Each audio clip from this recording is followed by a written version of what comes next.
Blackwood जंगल, एक ऐसा नाम जो हड्डियों तक समा जाए।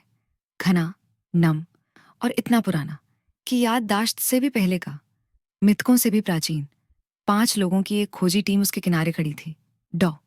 ईशानी राव, प्रमुख पुरातत्वविद, जिनकी आंखों में खोज की चमक थी। राहुल, कैमरामैन, संदेह से भरा पर जिज्ञासु।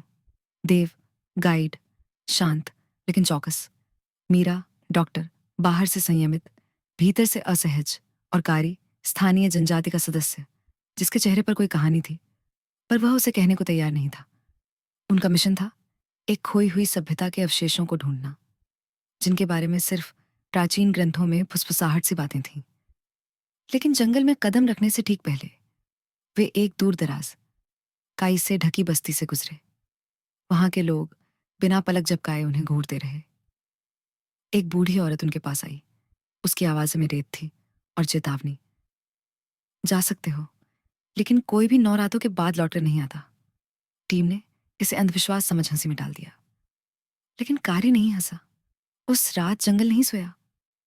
जब आग बुझने लगी, राहुल अकेला बैठा था, अपने हैंडहेल्ड स्क्रीन पर दिन की फुटेज देखता हुआ। अचानक वह रुका। एक छाया डो राव के पीछे से गुजरी थी, पर वहां कोई नहीं था। उसने सिर उठाया। जंगल सांस ले रहा था, गहरा और धीमा। फिर उसने महसूस किया कोई उसे देख रहा था।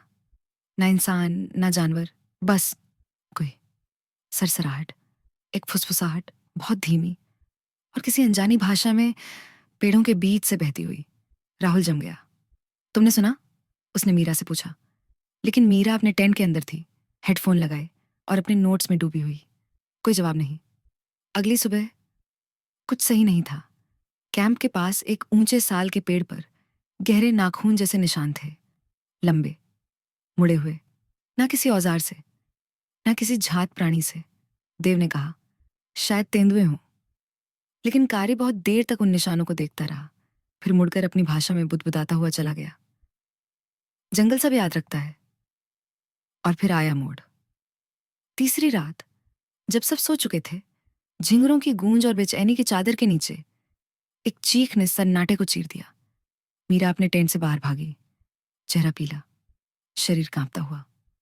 वहां पैरों के निशान थे, मेरे टेंट के बाहर, बस खड़े थे। टीम दौड़ी और देखा। हाँ, नरम कीचड़ में नंगे पैरों के निशान मीरा के टेंट तक आते थे। लेकिन फिर वो निशान अचानक खत्म हो गए। ना कोई रास्ता, ना कोई दिशा। जैसे जिसने वो छोड़े थे, वो अस्तित्व से ही मिटा दिया गया हो।